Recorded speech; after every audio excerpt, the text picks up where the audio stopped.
आप राजनीति में आना चाहते थे मगर आ नहीं पाए। अभी जाति की बात कर रहे थे कि मेरे पास वो नहीं है कि मैं जाति में लोगों को बांट दूँ। यहाँ पर बिहार में जातिगत जनगणना हो रहा है, तो ये इससे आप कितने खुश हैं कि ये होना चाहिए? देखिए, आपका जो सवाल है राजनीतिक सवाल है और मैं राजनीतिक सवालों का जवाब नहीं देता। मैं एक ही चाहता हूँ, एक ही बात जानता हूँ और एक ही बात हमेशा बोलता हूँ और पहली बार नहीं बोल रहा। इस देश में तो ग्रंथों की प्रतियां जलाई जा रही हैं, ग्रंथों का अपमान किया जा रहा है।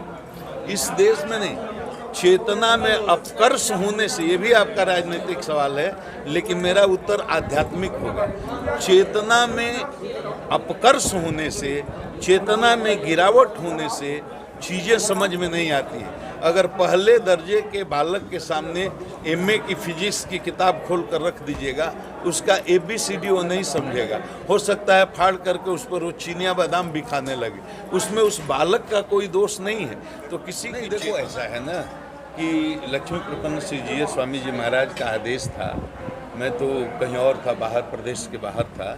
मैं बिहार में रहता भी नहीं हूँ, बिहार से बाहर ही ज़्यादा रहता हूँ।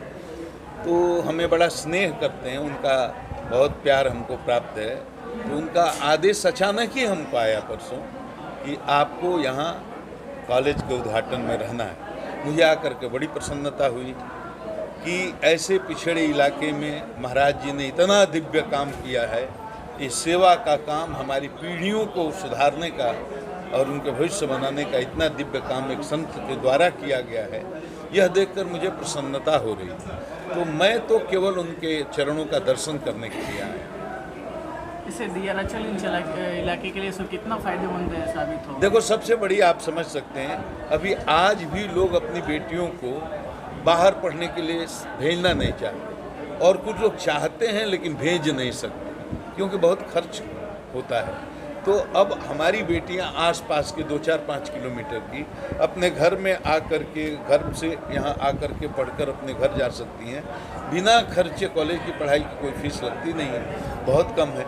तो एकदम निःशुल्क वो पढ़ सकती हैं और भारी संख्या में इसके नतीजे आपको 5 साल के बाद देखने को मिलेंगे। घर घर की हमारी बेटियाँ ग्रेजुएट कम से कम होंगी। तो ये बहुत बड़ा परिवर्तन है। ये नारी सशक्तिकरण की दिशा में इस बहुत बड़ा कदम है ये। तो मैं तो बहुत प्रसन्न हूँ। अच्छा बाबा, आप पिछले दिनों हाला बहुत गिर राजनीति में आवत नहीं, राजनीति में जवाब दी, आपकी जवाब करीबा कि बात तो सब रोगा सब जानता नहीं। हम तो यही माटी के बानी, रहा भाई बानी, रहा घर के परिवार के सदस्य बानी। हम वो लायक बानी ना, राजनीति खाती हम लायक नहीं थी, राजनीति खातिर हम नालायक मानी। कहें कि राजनीति करे खातिर जौना गुण के जरूरत पड़ी आज के ज़माना में, वो हम सीखले नहीं की अब सीख ना पाए। तो ये से हम कबो अब सपनों में ना सोच सकी कि दोबारा हमारा राजनीति करे के बाद। हम सनातन के सेवा में बानी, हम मानता नहीं एकरा बड़ कोनो सेवा नहीं के। राजनीति से समाज के चेतना में उत्कर्ष ना लावल जा सके। राजनीति तो बांटे के काम कर ले, अगड़ा है, पिछड़ा है, दलित है, महादलित है, ये है, वो है, लोगों को टुकड़े टुकड़े में बांट दो, लड़ाओ, वोट लो। अब हम आज तक जीवन में ये काम ना करी सरकार, अब ये काम कबो हमारा से हुई ना। हम ये कहता नहीं कि जीव के, मनुष्य के चेतना में उत्कर्ष जब आई तो आध्यात्म से आई। जब तक आध्यात्मिक उन्नति ना हुई तब तक चेतना में उत्कर्ष ना आई, और जब तक चेतना में उत्कर्ष ना आई तब तक समाज में जात मजहब के लड़ाई खत्म ना हुई। आपस में हिंसा रही, द्वेष रही, नफरत रही, तनाव रही, चारों तरफ यह फरल बढ़ी। तो जीव के चेतना में सतोगुण बढ़ा करके, उत्कर्ष ला करके आज समाज के कल्याण कइल जा सकेला। और जब तक आज समाज में अत्याचार है, अन्याय है, शोषण है, जुल्म है, भ्रष्टाचार है, सबके पीछे क्या है? सबके पीछे एक ही बात है कि लोगों की सोच बहुत छोटी हो गई है, माने उनकी चेतना में गिरावट आ गई है। सोच बड़ी कैसे होगी, चेतना में उत्कर्ष कैसे आएगा? ये राजनीति से नहीं आएगा, ये आध्यात्म से आएगा। और जिस दिन आध्यात्मिक उन्नति होगी, समाज से अन्याय, अत्याचार, भ्रष्टाचार, ये आपसी द्वेष, हिंसा सब मिट जाएगी। तो हम समाज को जोड़ने का काम करना चाहते हैं अध्यात्म के माध्यम से, सनातन के माध्यम से। राजनीति में मेरी कोई रुचि नहीं है, कभी नहीं आऊँगा। देखिए, यज्ञ कराने की हमारी क्षमता नहीं है। यज्ञ में बहुत धनराशि की आवश्यकता होती है। यज्ञ कराना यज्ञाचार्यों का काम है, सन्यासियों का काम है। हाँ, हमको कथा वाचन के लिए बुलाएंगे तो हम कथा करने जरूर आएंगे।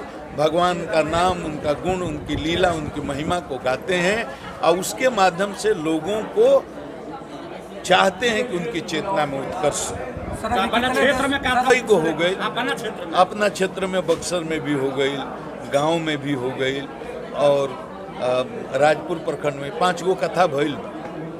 हम अपना से कराई लाना, क्यों करावेला बोलावेला तो जाइए।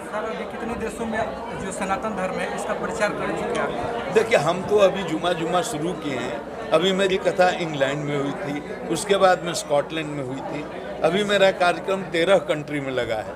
कनाडा में लगा है, अमेरिका में लगा है, मॉरिशस में लगा है, दुबई में लगा है, ओमान में लगा है, फिर इंग्लैंड में लगा है, फिर स्कॉटलैंड में लगा है, फिर नीदरलैंड में लगा है, नॉर्वे में लगा है। अपनी सुविधा से जाने का मेरा 23 में पूरे दिसंबर तक के सारे कार्यक्रम लगे हुए हैं।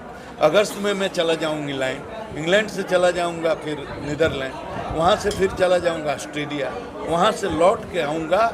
उसके बाद में अन्य देशों में जाने का कार्यक्रम। तो हमें 13 देशों से कथा करने का प्रस्ताव प्राप्त है।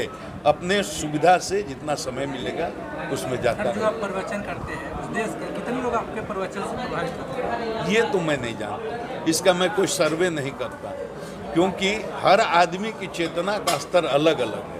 कौन कितना प्रभावित होगा? अगर चेतना में तमोगुण का उत्कर्ष है तो मूर्ख हृदय न चेत, जो गुरु मिलहि बिरंच सम, फूलहि फलहि न बेत, यद्यपि सुधा बरसहि जलद।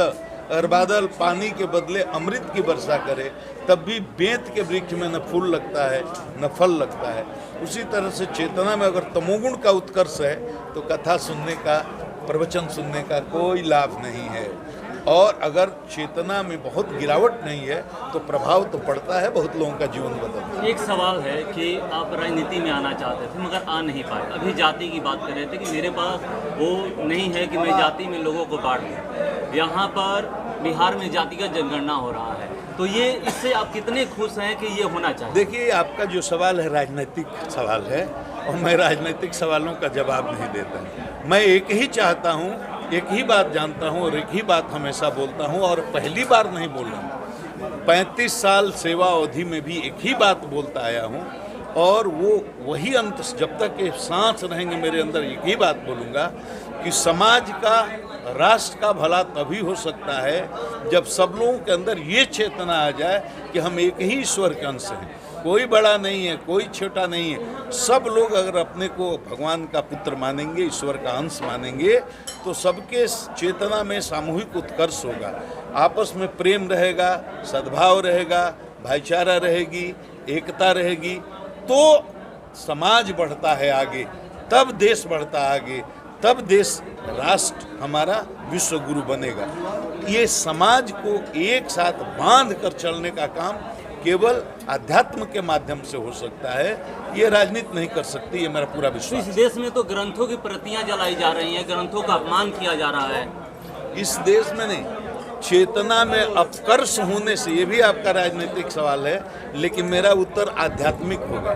चेतना में अपकर्ष होने से, चेतना में गिरावट होने से चीज़ें समझ में नहीं आती हैं। अगर पहले दर्जे के बालक के सामने एमए की फिजिक्स की किताब खोल कर रख दीजिएगा, उसका ABCD वो नहीं समझेगा। हो सकता है फाड़ करके उस पर वो चीनिया बादाम भी खाने लगे, उसमें उस बालक का कोई दोष नहीं है। तो किसी की चेतना में अपकर्ष है, चेतना में गिरावट है, चेतना के जिस स्तर से हमारे सनातन ग्रंथों की रचना हुई है, मतलब चेतना के जिस स्तर से ग्रंथ निकले हैं, चेतना के उसी स्तर से उनको समझा जा सकता है।